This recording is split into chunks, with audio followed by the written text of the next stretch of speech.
ready for the start. They're off in the Kentucky Derby. Journalism is in a little bit of traffic early on here, but he came out of the gate okay. Citizen Bull and Neo Equos, as expected, to the front, but they've come well off the rail. And these two are setting the pace with Owen Almighty to the outside. East Avenue is away running in fourth. American Promise is fifth and down on the inside. Then Admire Daytona. Burnham Square is closer today. He's down on the rail, only about 5 lengths off the lead. Then Chunk of Gold.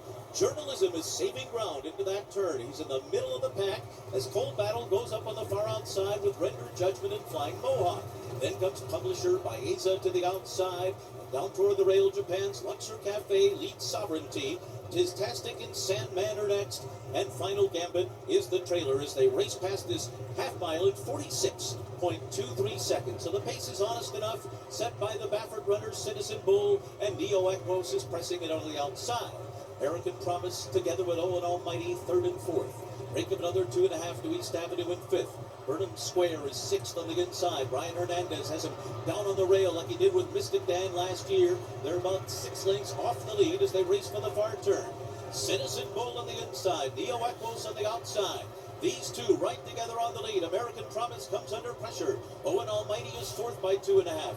Chunk of Gold is fifth. Trying to get involved now with 5 lengths to make up. Meanwhile, we look back for Journalism. He's been swung to the outside by Umberto Rispoli, and he's picking off horses one by one on the far outside. Neo Equos is the leader at the top of the stretch. Journalism is on the move as they turn for home, and Sovereignty is coming with him on the outside. The two of them go right by with a furlong to run.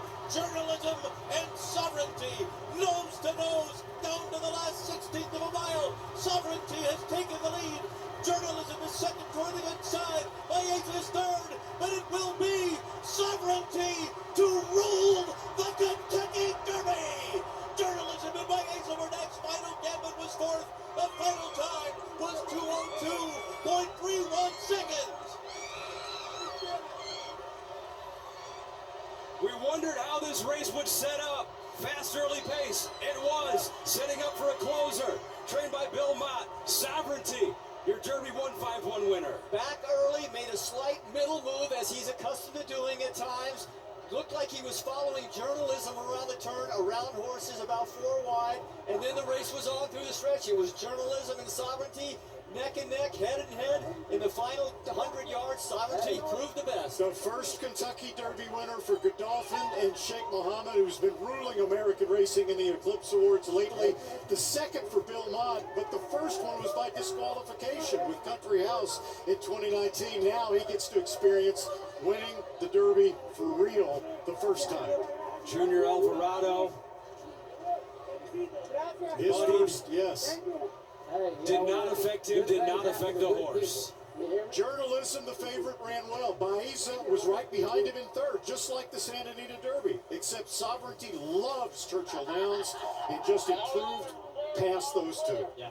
Journalism had no problem, had a good inside trip in the first turn, crept up in the far turn, 3 wide trip, most of it, and had every chance in the world to outrun Sovereignty and couldn't do it through the stretch. Stretch runner, stretch runner, stretch runner, stretch runner. Top 4 is Final Gambit. Fills out the superfecta, but it's all about Sovereignty. The reason is 22:46, fast pace. Citizen Bull doing what he needed to do, got out front early, but that pace just too fast. The best race of Sovereignty's life before this was here at Churchill Downs as a 2-year-old. He loves this place. He was training beautifully here, and he proved it again just now. Early on, Citizen Bull broke out, forced out Neo Equos, wiped out 2 or 3 horses early to get the lead, but he certainly got there.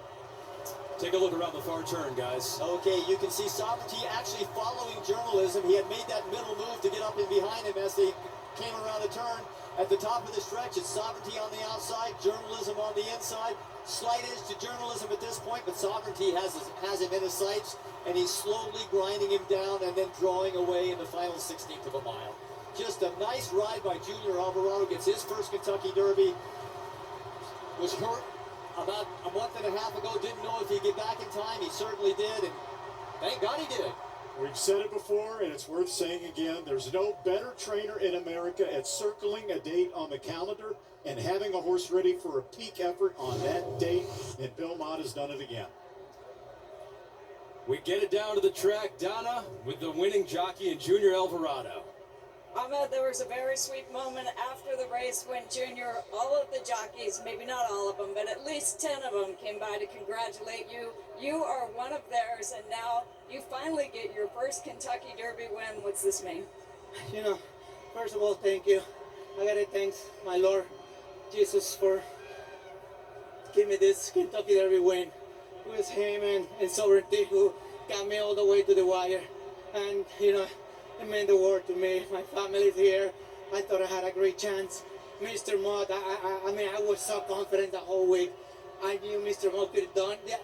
If I had to pick someone, it was Mr. Mott.